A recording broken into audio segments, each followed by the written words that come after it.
Parar de cobrar caligrafia foi o primeiro erro para o emburrecimento coletivo que estamos vivendo. Isso porque, embora pareça um detalhe bobo, foi na mesma época em que a curva de inteligência e a capacidade cognitiva humana começou a declinar. O efeito fly reverso começou de forma sutil na década de 90 e apresentou quedas expressivas a partir de 2010. A verdade é que antes mesmo do TikTok, a primeira queda em 1990 provavelmente foi influenciada por algumas mudanças no sistema de ensino. Acharam que algumas atividades maçantes e repetitivas, como caligrafia, deveriam ser abandonadas. E sem entrar no mérito se uma letra bonita é importante ou não, a verdade é que fazer caligrafia é um treino mental que exige uma sequência motora complexa que ativa diretamente áreas importantes no nosso córtex pré-motor.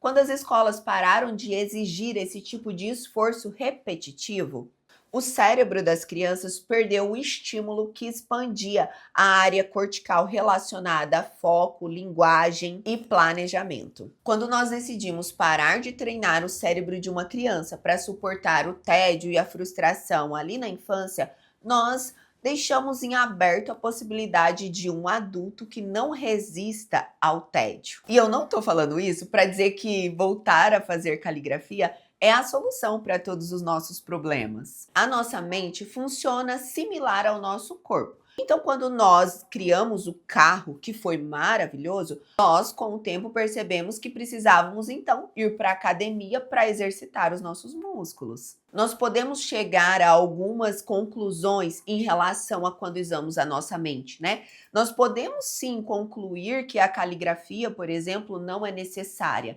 Mas se nós deixamos de utilizar uma prática, nós precisamos estar conscientes que precisamos substituir no sentido de treino mental. O mundo moderno está cada vez mais desenhado para que a gente não precise utilizar a nossa mente. E isso vai causar impactos significativos, na verdade já está causando impactos significativos. Daqui a pouco nós não seremos capazes de consertar o que nós temos para continuar evoluindo enquanto sociedade. Quem trabalha com tecnologia, por exemplo, está sendo obrigada a utilizar a IA para programar. Eu sei disso pelo contexto dos meus pacientes, não porque eu entenda alguma coisa disso.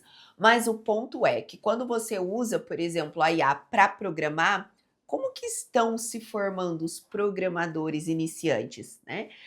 Esse é um ponto importante para a gente refletir, porque em algum momento vai precisar do ser humano criativo o suficiente que criou a IA, que ela é maravilhosa para o nosso trabalho, mas a gente precisa entender que estimular o nosso cérebro é extremamente importante nessa lógica de quando eu comparei com a atividade física.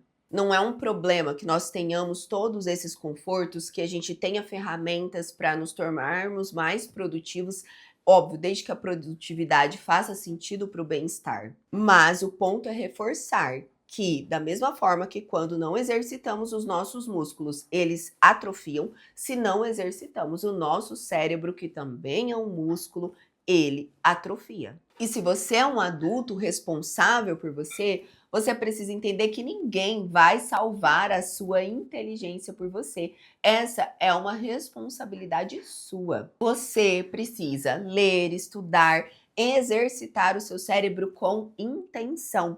E, por favor, pare de dizer que você está cansado para isso e, além de tudo, substituir uma experiência de aprendizagem por um descanso passivo com telas. Na verdade, você está buscando um entretenimento para o seu cérebro, você está buscando dopamina barata e você está viciado nisso. Eu tenho um vídeo aqui falando exatamente sobre esse ponto. Isso não é lazer, isso não é nem descanso de verdade para o seu cérebro, isso é um vício e o seu cérebro busca isso pelo prazer, não por descanso. Até certo ponto, nosso cérebro evita sim o esforço em excesso. Isso é uma forma que a gente aprendeu de economizar energia.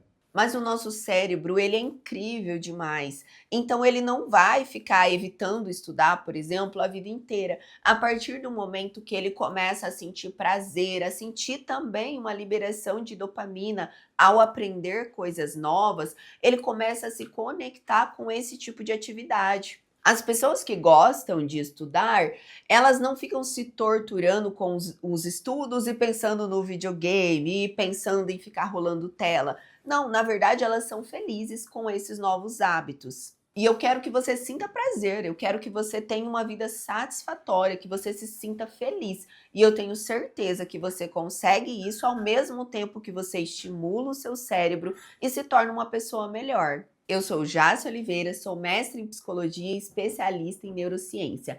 Quero continuar te vendo por aqui. Então, se você ainda não segue o canal, tá na hora. Se inscreve, manda esse conteúdo para quem você acha que vai conseguir aproveitar bem esse tipo de reflexão.